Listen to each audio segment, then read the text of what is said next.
Hey guys, welcome back to my first week of Exodus 90. This is my second video, part two as it were. If you haven't watched part one, which is just basically explaining what Exodus 90 is and what prayer has done for me in this first week, please click on the link that's right here somewhere. I'll throw a link in, hopefully. Hopefully. But yeah, so here, without any further ado, is all about fraternity and asceticism. Enjoy, and again, I encourage you to try out Exodus 90 for yourself.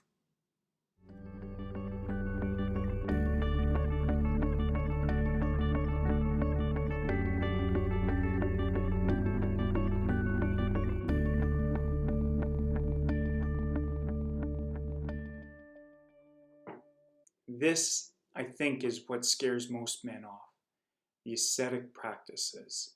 And I'll just read the first paragraph directly from the website again, and then we'll go over and I'll explain each ascetic practice and how it's affected me, like I said. Asceticism can simply be defined as acts of self-denial.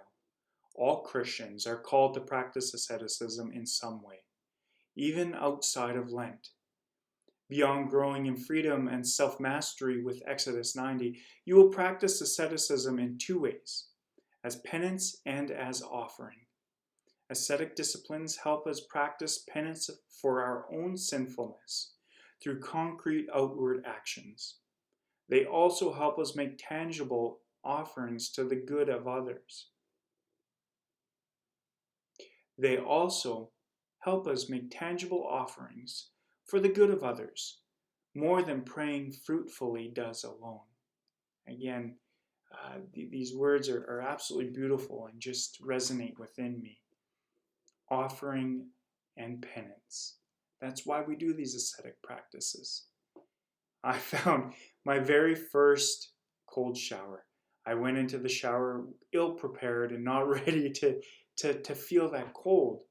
And that again is a great mirror of our lives. How often we charge ahead ill-prepared and not relying on the Lord and just going at it our own. Then my second shower, I learned very quickly that before I walked in, I actually said a prayer. I said, Lord, help me make this shower more bearable. Be with me as I offer this cold shower to you, as I offer this extreme exercise of self-denial to you, and for your son. And wouldn't you know it, it was still cold. I still suffered, but not nearly as much as I did the day before. So that leads us to our first ascetic discipline, and that would be the take cold showers. And they say short, and trust me, when you're taking a cold shower, the length of the shower does not matter. It's going to be short. As well as practice regular intense exercise. This is something that I've been on and off throughout my life. Again, being in the job that I'm in, I'm called to have a regular exercise routine. Now, like anything else in this world, I kind of let these things slide and I just do the bare minimum to get through. Because of Exodus, I have been forced, thankfully, to re-engage in my physical fitness. Again, not doing the bare minimum, because that's not what I want to offer to the Lord. I want to offer more. I want to offer all I have to the Lord, that He may strengthen me and guide me and be with me. And again, like praying the holy hour first thing in the morning, I don't want to be like Cain. I don't want to give the Lord what I have left. I want to give Him everything. Get a full night's sleep. They're recommending at least 7 hours. This for me hasn't been an issue because I normally get a good night's sleep anyway. Sure, there are times where I have a little bit of insomnia throughout the night, and you have a restless night, or you're tossing and turning, or whatever the case may be, but generally I'm having a good night's sleep, especially during this, after denying to myself I'm tired at the end of the day. Abstaining from alcohol, I've never been a huge alcohol drinker anyway. I had my time back in my younger days when I've lived in it to excess. But since then, I haven't had any real desire to have alcohol anyway. I'll have the odd glass of wine with supper here and there, but that's about it. So that hasn't been very difficult. The sweets, however, have a very sweet tooth, especially when it comes to home-baked cookies. Those are my Achilles tendon. Those are my crutch. Those will get me every time. But again, I offer this up to the Lord, and He's taken those cravings away from me. Not completely. They're still there. I still get a subtle reminder that I'm denying to myself. And again, I offer that reminder when it pops up. I'm offering that up to the Lord. Abstain from eating between meals. That's been really hard for me. I like to eat, and my waistline shows that.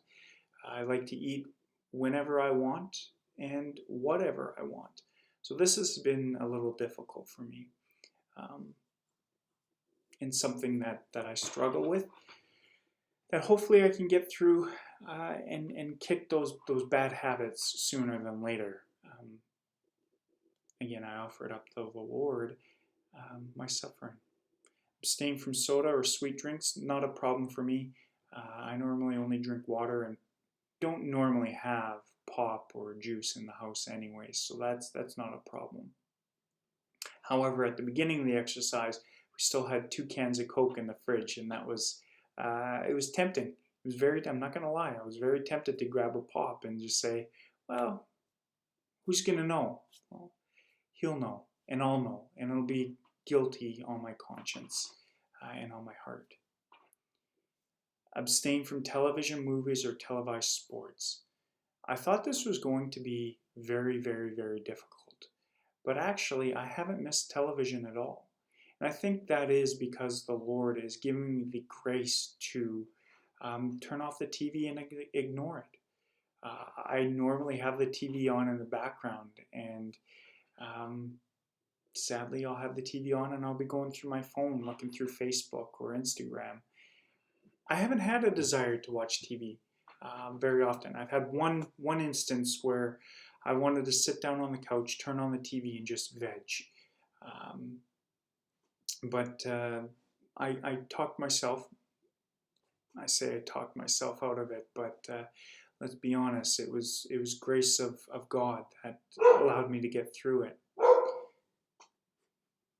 Thought I'd press pause on recording. The dog's seen somebody walking outside. They had to protect our house, so that's okay. Yeah, so back to the TV. I really did think that this was going to be difficult, but through the grace of God, it hasn't been that difficult. So I thank the Lord for taking that desire and temptation away from me. Abstain from video games. Not really that difficult for me. I don't normally play video games, and if I do happen to turn on the PlayStation, I have it on for about a half an hour, and I'm bored because it's not really that engaging. It's not real life. So, which anybody that knows me will know that this is actually quite shocking for me to say, because as a teenager, that's all I was about. I would play video games all hours of the night, but I think maturity kind of takes that away as we grow. Abstain from non-essential material purchases. This has been a little bit difficult for me. Again, much like eating, I like to buy what I want when I want it, when I can afford it. And this has been a little difficult. I'm not going to lie. I'm not a big shopper, but if I want something, I'll go and get it. There's been a few things that I've wanted, and I've had to really discern over a couple of days. Instead of running out right away to buy it, I take a couple of days and I discern if it's something that I truly need or if it's a want. Because if it's a want, I won't buy it. But if it's something that I need, after a couple of days, if I still feel it is something that I need, then I'll go buy it. So it's been a little difficult, but not impossible. Only listen to music that lifts the soul to God. This has been such a wonderful grace for me. I've liked Christian music for the last, 3 or 4 years. So this hasn't been that difficult. It's been really relieving. My son and I both love listening to Gregorian chants, so we're just listening to more of that, more of the modern Christian music and classic hymns. Um, Again, all of these things are just beautiful music, and they're really coming a long way with Christian music, with the modern stuff, to the point where it's actually really entertaining. So this hasn't been that difficult for me. One thing I've found really odd though, since this started, and maybe because it's a very somber exercise, in terms of very mirrored towards Lent. Um, I've really enjoyed listening to the Exultant, and I can't wait for Easter to hear the Exultant being sung. So, just a beautiful prayer that is really sitting deep with me lately. Um, that being said, I do still miss listening to AC/DC and all other kinds of secular music, because it's still good music to listen to, for entertainment. Um, yeah, so that leads us to only using the computer for work, school, or essential tasks. Uh, Not really that difficult for me. I don't really use the computer other than to pray our daily rosary, as well as recording these videos. Um, but what has been hard is the next one, which is only using the mobile devices for essential communications. Cut out non-essential texting, app, and internet use. That's been difficult for me because, much like the TV, it's become something to fill the void, fill the silence, fill the whatever. Um, it's been a distraction. It's been that water on my left and right. Um, I often still sit down and I'll find myself grabbing my phone, I'll turn it on, and then I'll realize what I'm doing and I'll put the phone down. So the Lord has graced me with that strength to be able to put the phone back down. Um, there has been one occasion where I opened Facebook. It was by accident, I guess, or by habit, I guess would be more of a better way to put it. Um, I got a message on my phone on the YouTube Messenger, or not YouTube, Facebook Messenger thing. I opened that up, then I closed it, and then I opened up Facebook proper, and found myself starting to scroll, and what am I doing? I can't do that. So that has been a little difficult, which I find odd because I didn't think I was that addicted to electronics. Now that leads us to our final ascetic discipline, which is fasting and abstinence on Wednesdays and Fridays.